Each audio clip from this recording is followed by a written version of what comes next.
What's up everybody, my name is Chris and today I want to talk to you about different camera setups all the way from a webcam built into the MacBook Pro to an iPhone camera recording at 1080p in 24 frames per second, and then of course the Canon EOS R in two different versions. Right now you're looking from the perspective that I have been using for the last couple of months on my YouTube channel, recording in this studio. But a couple of weeks ago, as you might know from the video that I uploaded at the time, I actually broke one of my Canon EOS R. At least at the time I only had one camera that I was using.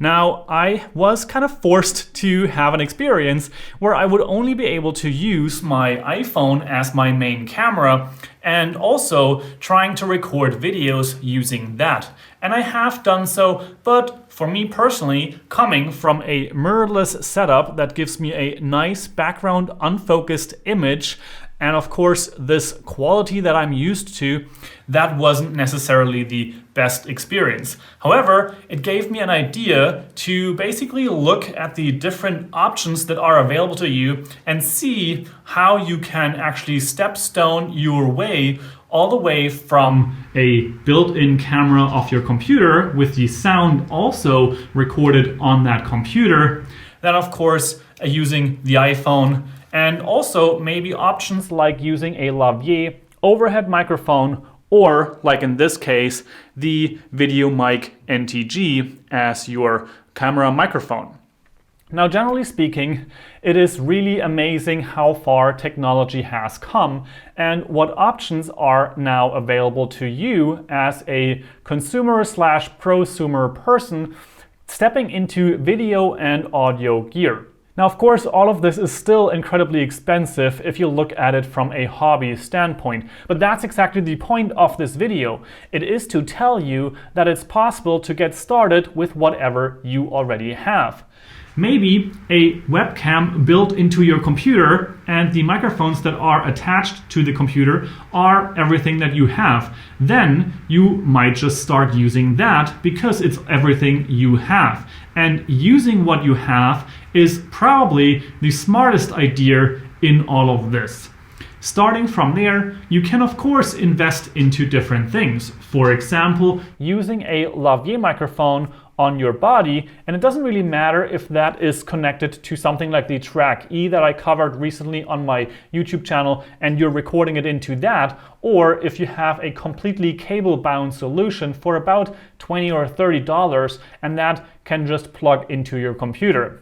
But if you also have a phone, maybe that's already a better solution. And of course, specifically talking about using the cameras that are on the back side of most phones, because the front-facing camera, of course, it has the ability so that you can see yourself, but the cameras on the front-facing side are usually not as good. So you can already step up your camera game just by flipping around your phone and working with those backside microphones. And then again, the option is to use the inbuilt microphone that you're hearing right now, or you go with something like a lavalier, or maybe even a on-camera microphone like the Rode VideoMic NTG, which is mounted on top of this camera right here. Now, seeing this from a different angle, you might wonder what the contraption is on the top there, which is holding the video mic. That is actually just a bungee cord holding microphone holder. That is because I am mostly using the high quality Rycote mount right now with the Octava MK012, which I have mounted overhead there. And I am considering to purchase a second one of those Rycote mounts so that I can use both of these microphones with a proper mount. But these are microphone solutions and camera solutions. But of course, there are also other things that you have to keep in mind when stepping up your production value. And that's actually one, computer power, and two, storage. And the storage situation is actually something that I recently ran into when considering to go from 1080p, and this camera right here doesn't even shoot 720p, so 1080p to all the way 4K. And I tried, and I'm still trying, and I might actually be able to do that in 2021, stepping up that process. But for right now, my storage in this studio here with the SSDs as well as the hard drives that I have available to me, it's just not really working out with 4K. About an hour of footage is over 150 gigabytes of storage if I record in the all-I codec on the Canon EOS R here, or if I use the ProRes 422 LT, and that's even the smaller version of that on my Atomos Ninja recorder. Now, I am using different setups for different purposes, but I also have been doing this for about 10-15 years in terms of photography, videography, and all that, all the way from different setups on the go, so just vlog style, travel style around the world with the Sony a7S as well as a7. And that was great. Now in this studio, I have a bit of a different possibility to me, and I have different capabilities on my hands.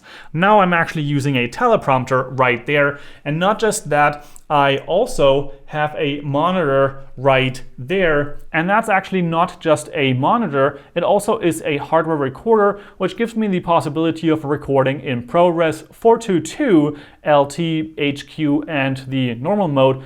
And as I've mentioned, that's really useful when you want to actually shoot all of this and edit it on a computer like the MacBook Pro. For me, I noticed that my computer can handle 422 LT in ProRes relatively easy, and I have used it with 3 4K streams, no problem whatsoever. But as soon as I throw a H.264 from the iPhone or from the camera into the mix, my computer doesn't really like it all that much. Now, your possibilities are pretty much endless in terms of what you can do to mitigate this issue. One of the possibilities is change your computer, and with the M1 Max or the Apple Silicon Max coming out now, it is really interesting how those perform with video editing and those codecs like the H.264 and H.265.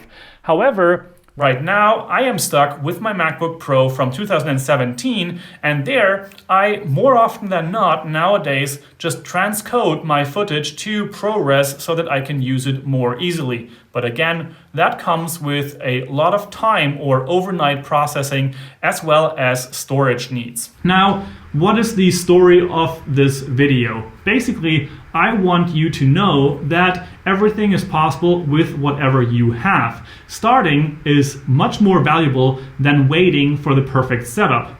And even if you, for example, use a webcam as your starting point, maybe increasing the audio quality by using a lavalier or some kind of other setup is already a way to improve the quality for your viewers. The next step is also that you can improve the lighting that you can use for yourself, and just make sure that you have enough light lighting your face. For me, this here is the worst case scenario. I have light in the background, which is unideal. I have nothing really lighting me from the front, but that's basically to show and demonstrate how bad this can look. If you're switching over to your phone and also switching over to a light source that is just out of frame over here, that's a complete game changer. And of course, also increasing audio quality as you go along with video quality, because some even say that audio is actually more important than the video quality that you can provide, so that people stick around longer. And that's because it is much more irritating to us to have to listen to something that is less high quality or has an echo that shouldn't be there, all those things. And many content pieces are just as easily consumed by audio only instead of also having to look at it.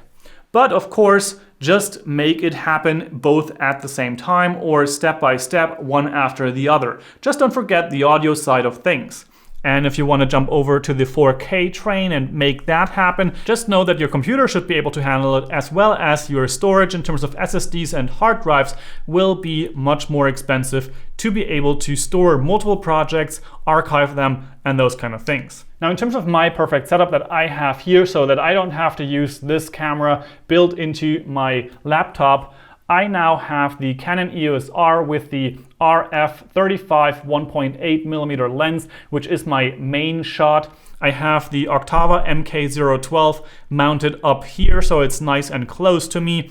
And of course, that is recording into the Zoom F6. I have videos about all of these things on my channel, so that I will link those in the description below, and you can find those there. Now, I also have the Canon EOS R2 2 basically, or my version 2. It's not a new version by any means, but it's just the same camera, and it has the 24 to 105 millimeter on it. For run and gun shooting, I have the Rode VideoMic NTG on top of it, and the main shot is usually recorded into the Adamus Ninja V out of frame down there for the purpose of having the files in ProRes, as well as being able to just see me that much closer. Now, all of that is not really necessary for you to start out, and maybe everything you have is your webcam. Maybe everything you have is your phone or any kind of camera.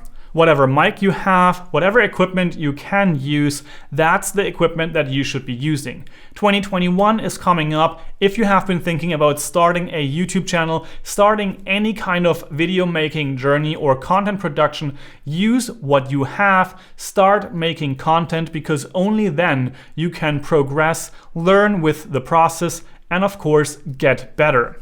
I have noticed that with my partner, who's in the room right next door, and she started making YouTube videos in the early 2020. So her first video was uploaded on the 7th of January, something around that number, and she's very close to now already hitting 1,000 subscribers. Just about 150 or so are left. She started her journey on an iPhone XR with the Rode Wireless Go and a SmartLav Plus as the lavalier microphone for her video making. She was even editing everything on her iPhone. So just know that you can start with whatever you have, make it happen, learn throughout that process, and then as you go forward, you can start investing and building up your equipment more and more.